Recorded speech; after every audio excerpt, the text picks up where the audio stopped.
Salut Fabrice. Salut, bonsoir l'équipe. Salut Fabrice. Fabrice, t'es team Batman aussi?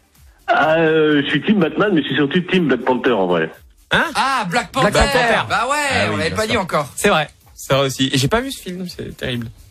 Ouais, mais au-delà du film, c'est surtout les comics à la base quand même, les comics des années 60 créés par Stan Lee, le regretté Stan Lee, et bien sûr on regrette aussi Chadwick Boseman qui l'a interprété au cinéma, mais vraiment au niveau comics aussi, il y avait vraiment du très très lourd. Si vous connaissez pas mal de personnages, il y a plein de choses superbes à dire sur lui, quoi. Explique-nous un petit peu, c'est quoi Black Panther? Enfin, ce personnage, qu'est-ce qu'il représente dans l'univers des super-héros? Ah, il est très très important. D'ailleurs, je salue Cédric, le comique est avec vous, que je connais bien. Black Panther, en fait, créé en 66 par Stan Lee et Jack Kirby.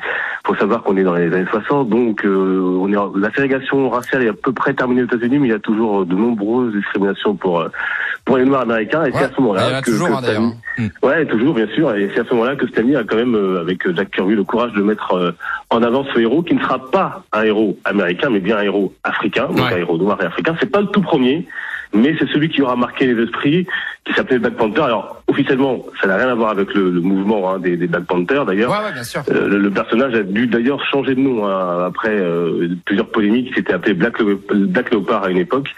Mais voilà, c'est ce que supporte ce personnage.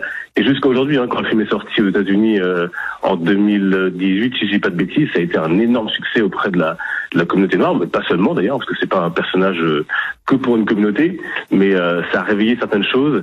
Et bien sûr, c'était interprété donc par Chadwick Boseman, qu'on regrette énormément. Et c'est un personnage qui résonne encore, vous l'avez dit, dans l'actualité aujourd'hui, dans ce qui se passe. Et c'est un personnage de cœur pour moi. Voilà, je trouve qu'il a du sens. Il t'a touché, ça se voit. Il t'a marqué. Ouais, et puis il a une certaine noblesse aussi, ce personnage, parce que c'est un super-héros et c'est aussi un roi, c'est aussi un souverain.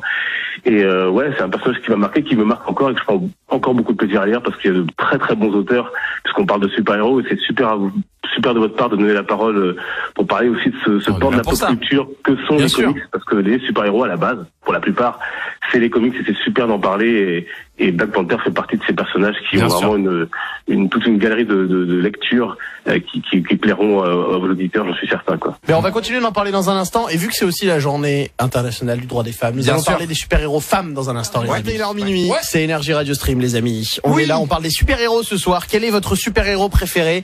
Et préféré aussi. C'est-à-dire que les super-héros femmes, même si vous mettez les Total Spice, de Supergirl sur le chat de Twitch. Ah, Supergirl, ouais. Tiens, Fabrice, toi, on parle de Batman, on parle de Black Panther depuis tout à l'heure.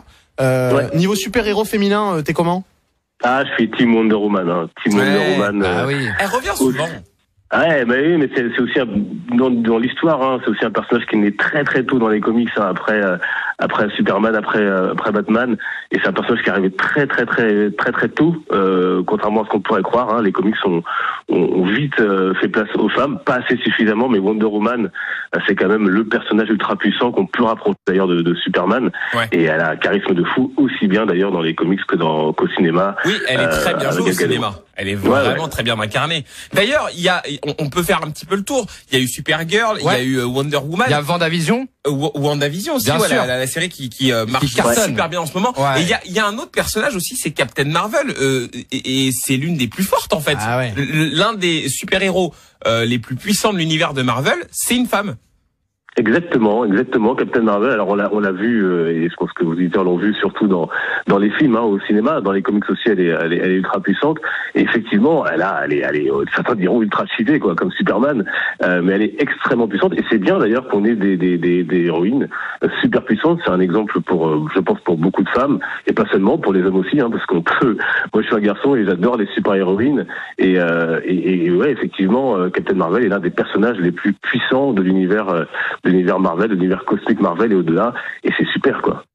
Ok, non mais c'est intéressant en tout cas d'avoir et WandaVision, parce que c'est vrai que là aussi c'est la série en ce moment et tout le monde en parle. Je crois que c'est la série la plus vue au monde. Oui, c'est ça, et on va pas se mentir, nous on est complètement passé à côté du phénomène, et là aussi il y a une femme qui est à l'affiche très clairement.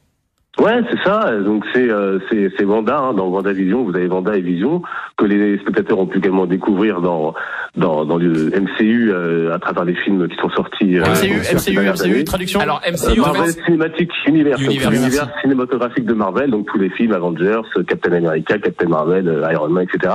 Et donc on l'a vu à partir de, alors je sais plus, Avengers 2, Avengers l'ère d'Ultron.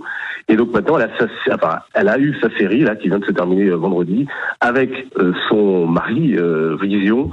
Et c'était également un personnage super puissant. Vous parlez de Captain Marvel, alors elle aussi c'est un des personnages les plus puissants de l'univers Marvel et on n'a encore rien vu avec ce qu'on a vu dans la série WandaVision. Il y a encore peut-être un autre personnage dont on peut parler, bien sûr. C'est Scarlett Johansson. J'ai son nom sur le bout de la langue. Oui, voilà, Black Widow. Merci. Elle aussi. Cartonné aussi ça. C'est au-delà d'un carton. C'est limite en fait tête d'affiche de l'univers de Marvel aussi. Oui, aussi bien qu'elle aura son propre film qu'on attend depuis l'année dernière, qui devait sortir, mais qui a été reporté à de multiples reprises à cause du coronavirus. Il doit sortir normalement, je crois, en mai. On n'est pas sûr encore qu'il pourra sortir vraiment vu les conditions dans lesquelles on est encore. Mais ouais, c'est un personnage super intéressant, sachant que elle a pas de super pouvoir en elle-même puisque c'est une espionne, mais c'est un personnage très important et c'est sans doute l'un des premiers personnages féminins qu'on a eu dans le MCU dont je vous parlais tout à l'heure. Vous avez vu par contre sur les ciné que au States ça a rouvert. À New York, les salles, c'est limité à 25% de la jauge, mais ils ont rouvert quand même les salles, hein, c'est quand même pas mal. Hein.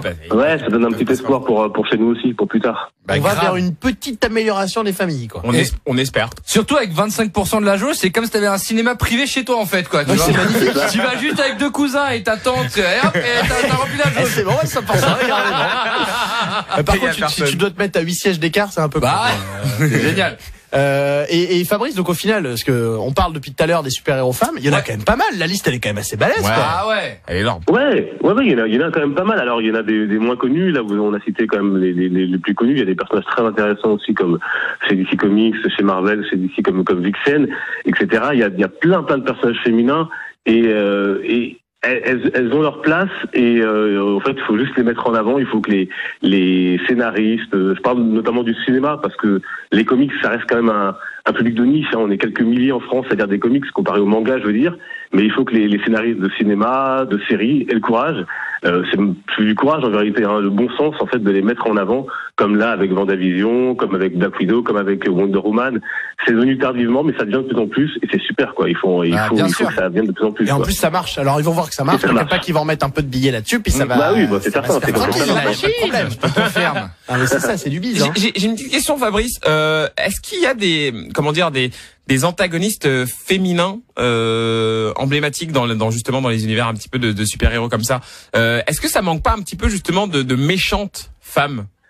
Il y en a, c'est vrai qu'il y en a, elles sont peut-être moins connues, moins. Ouais, c'est vrai que là même moi, je suis en train de réfléchir.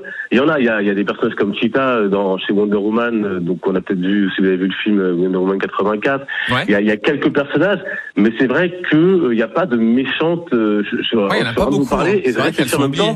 Je suis sûr qu'il doit en avoir, hein, mais en y réfléchissant là tout de suite, il y en a pas qui me viennent. Braque, producteur de film. À l'esprit, quoi. Faisons un film avec Mélissou, qui est la méchante. Mélissou, elle de toute façon elle le joue tous les jours. Hein, donc. Mélissou, tu vas jouer la méchante dans le prochain film de Braque, d'accord? Quelqu'un t'appelle, je transforme en standard.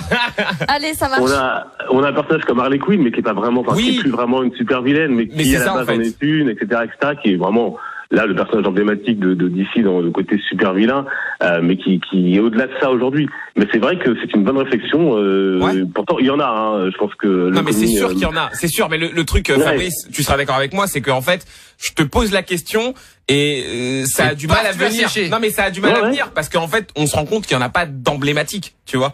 Alors que depuis tout à l'heure, t'arrives à justement sortir à chaque fois des personnages et tout. On se rend compte que voilà, elles manquent les femmes en méchantes. Moi, j'aime bien quand il y a des femmes méchantes aussi, c'est drôle. Non, écoute, chacun ses passions. Elles jouent bien en plus. Mais non, chacun sa vie privée, chacun ses envies, chacun ses. Mais qu'est-ce que tu racontes? On continue d'en parler dans un instant, les amis. Quels sont vos super-héros préférés? Un coucou à Fabrice, franchement, qui était avec nous. Merci Fabrice d'être passé. On te retrouve sur YouTube. T'as 18 000 abonnés. Plaisir. Ouais, sur la chaîne Comics Party, et c'était super de mettre en avant la pop culture et les super-héros comme vous l'avez fait, vous gérez. Et comme je le dis en vous quittant, je dis toujours à la fin des vidéos, les comics sont une fête et merci beaucoup les gars. Ah, c'était un plaisir de t'avoir, Fabrice. Vraiment. Merci beaucoup pour ta sagesse et pour ta connaissance du sujet. Vraiment. Avec plaisir, à bientôt. Salut Fabrice. Et tu repasses quand tu veux, franchement, sur Énergie, t'es le bienvenu, c'est la maison. Hein. Merci les gars, avec plaisir. On te file le double des clés, d'accord?